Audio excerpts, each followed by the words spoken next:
There is a photo that resurfaces online every few months that stops people mid-scroll. It shows a woman in her mid-30s standing in the middle of a theme park, tears streaming down her face, clutching a stuffed animal to her chest. She is not hurt. She is not in distress. She has just met a man in a Mickey Mouse costume for the 4th time this year. If you encountered that image without context, you might assume it came from some kind of therapeutic retreat, or perhaps a documentary about emotional disorders. But here's the strange part. That photo was not taken at a therapy session.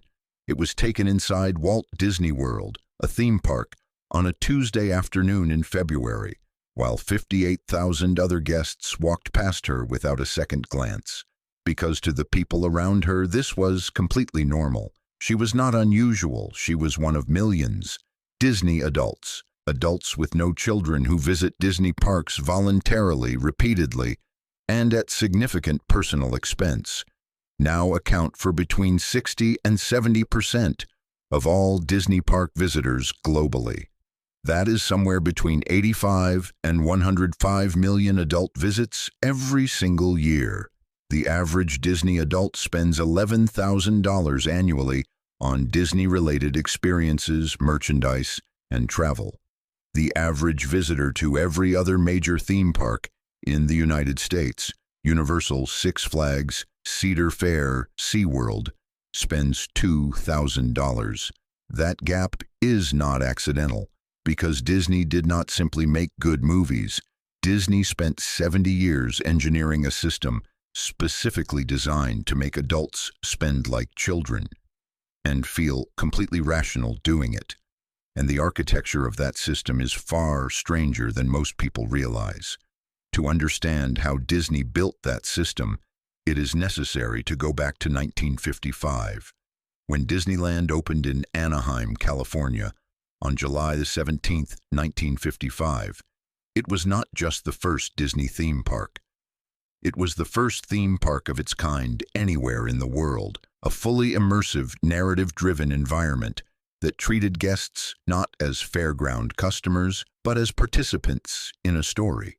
Walt Disney invested the equivalent of $37 million in today's dollars into a single day of experience. The park lost power on opening day. Rides broke down.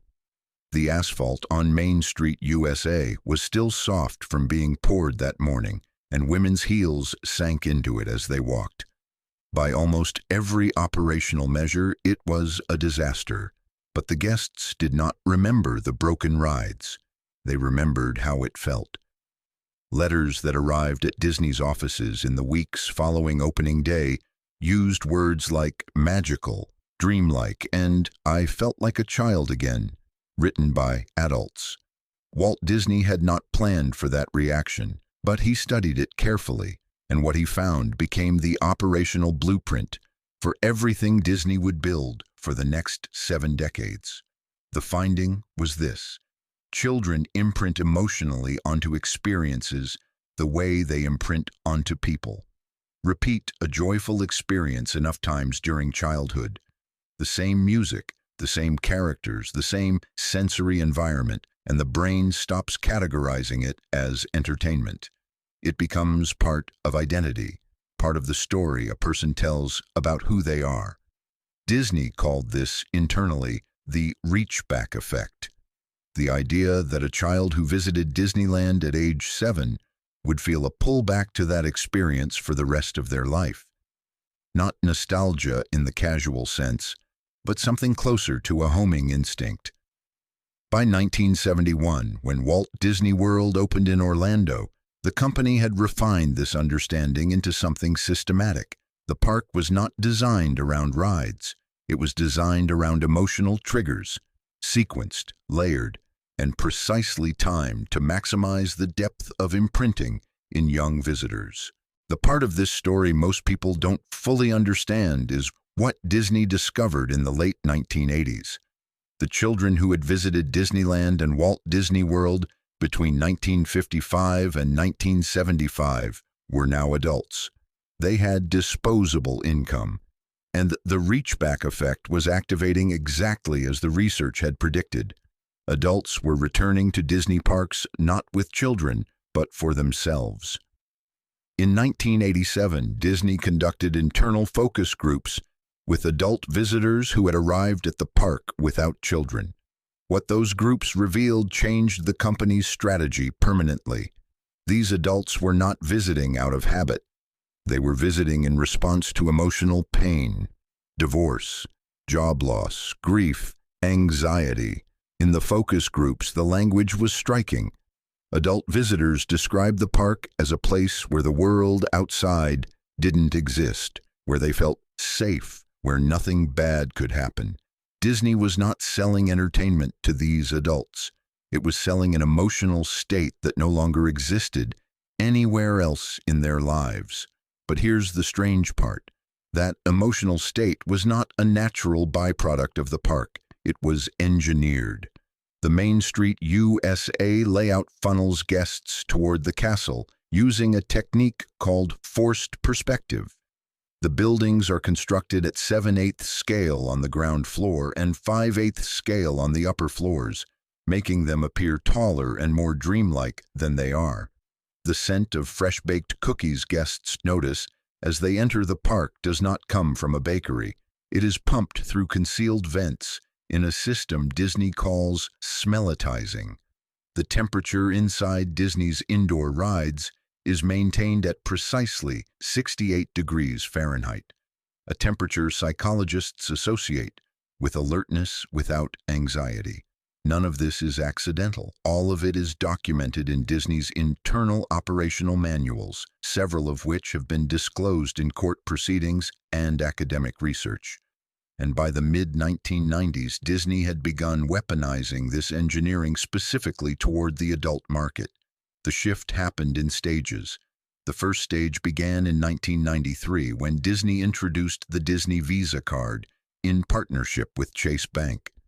For the first time, Disney had a direct financial instrument tied to consumer spending behavior outside the park. Cardholders earned Disney Dream Reward dollars on every purchase, creating a loyalty loop that extended 365 days a year, not just during park visits. By 2002, Disney's internal data showed that adult visitors holding the Disney Visa card visited 2.3 times more frequently than those who did not. They spent an average of $340 more per visit, and they were 67% less likely to cancel a planned trip, even when facing financial hardship. The data confirmed what Disney had suspected. The emotional attachment to Disney was strong enough to override rational financial decision-making in a significant portion of the adult population. But here's the strange part. Rather than treat this as a warning sign, evidence that customers were making financially irrational decisions driven by emotional dependency, Disney treated it as a business model. In 2008, Disney launched the MagicBand, a small silicone wristband functioning simultaneously as a room key, a park ticket, a payment device, and a ride reservation system. The MagicBand eliminated every remaining moment of financial friction in the Disney park experience. No wallet, no cash, no pause at a register, no moment in which a guest had to consciously decide to spend money. Every behavioral economist studying the MagicBand system reached the same conclusion. When the physical act of payment is removed from a transaction, consumer spending increases by 12 to 18% on average. Inside Disney parks, it increased by 23%. By 2019, the average Disney park visitor was spending $142 per day inside the park on food, merchandise, and upgrades, not including ticket cost or accommodation. In 1990, adjusted for inflation, that figure was $31. And this is where the story becomes genuinely strange, because the system Disney built, the manufactured nostalgia, the emotional engineering, the frictionless spending architecture, did not produce casual fans. It produced something with no real precedent in consumer culture. Disney adults are adults, typically between the ages of 25 and 45, who organize significant portions of their identity, social life, and financial resources around Disney. There are an estimated 14.2 million of them in the United States alone who meet the behavioral criteria: regular park visits, annual spending above $5,000, and active participation in Disney fan communities. They plan Disney trips 11 months in advance.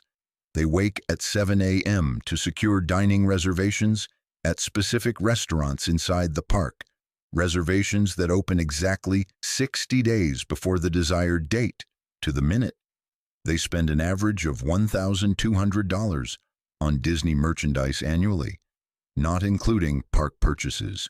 Some hold annual passes costing between $1,399 and $4,999 and visit the park more than 40 times per year. The part of this story most people don't know is what Disney adults represent financially. Disney park revenue in fiscal year 2023 was $32.5 billion. Internal analysis cited in a 2022 Bloomberg investigation estimated that Disney adults, representing approximately 22% of park visitors, generated approximately 39% of total in-park spending. They are, in effect, subsidizing the experience for everyone else. Every family spending $200 inside the park on a single visit is partly there because a Disney adult spent $2,000 on that same visit. Disney's entire premium pricing architecture, the Genie Plus Lightning Lane system, the Club 33 membership at $33,000 annually, the private fireworks dessert party at $99 per person, exists not to serve the average guest. It exists to extract maximum spending from the guests whose emotional attachment to Disney has fully overridden their price sensitivity, which raises a question that has appeared in psychology journals, consumer behavior studies, and a growing number of academic papers on brand loyalty. Is this a cult? The checklist behavioral psychologists use contains 8 criteria. Disney satisfies 6 with uncomfortable precision. Criterion 1, a shared belief system tied to identity. In a 2021 survey of 3,400 Disney adults, 71% agreed. Disney is part of my identity, not just something I enjoy. Criterion 2, rituals that reinforce belonging. The 7 a.m. reservation scramble, the annual birthday pilgrimage, the communal fireworks from one specific spot. These are not casual habits. They are emotionally significant rituals. Criterion 3, a hierarchical membership structure. Club 33, annual pass holders, Lightning Lane holders, D23, gold members. It mirrors a tiered organization with remarkable precision. Criterion 4, financial extraction from the most committed, already documented. Criterion 5, friction for those who leave. Disney fan communities call it going dark. Members who leave frequently report social pressure and relationship strain. Criterion 6, the belief the experience cannot be replicated. In 2023 exit interviews, 84% of former Disney adults reported nothing else produces the same feeling. But here's the strange part. The 2 criteria Disney does not satisfy are the ones that define a cult: coercive control and deceptive recruitment. No one is forced to return. No one is deceived. What Disney built is not a cult. It is something more refined. A cult requires belief in something not entirely real. Disney requires only memory. The most effective loyalty systems have never been the ones that trap people. They are the ones people choose to return to. Disney does not ask for belief. It asks only for memory. And for 14.2 million adults, that memory is indistinguishable from home. The question is not whether this is genius or manipulation. The question is whether, at a certain level of refinement, there is a difference.